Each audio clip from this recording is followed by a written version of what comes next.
aluna. Não entre nessa. Você tem 19 anos e eu não interessa. Esqueça o que rolou depois daquela festa de formatura. Você no fogo de milhões de hormônios e eu de fogo na maior secura. Eu resisti um ano inteiro, fiquei na minha, vendo você na primeira fila, de mini saia e sem calcinha. Deixei de agir como um profissional no exato momento em que rolou aquela prova oral aplicada no estacionamento. Já te expliquei, alguma coisa que está fora do normal. Nenhuma boa aluna implora pra levar pau. Tiveram de joelhos aos meus pés, ele me chateia. Impossível dialogar com você falando assim de boca cheia. Meu corpo não foi o primeiro, estou ciente.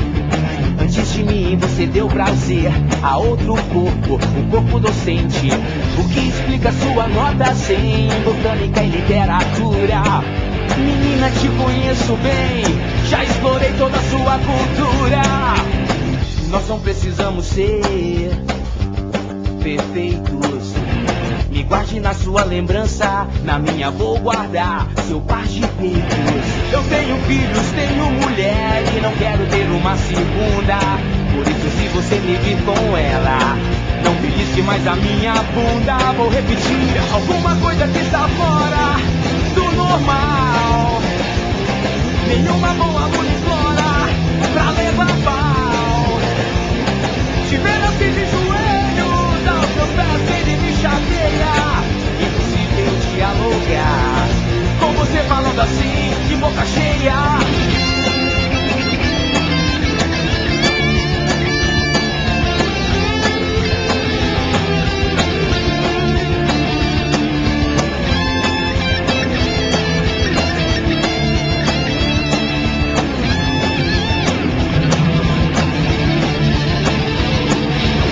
Alguma coisa que está fora do normal.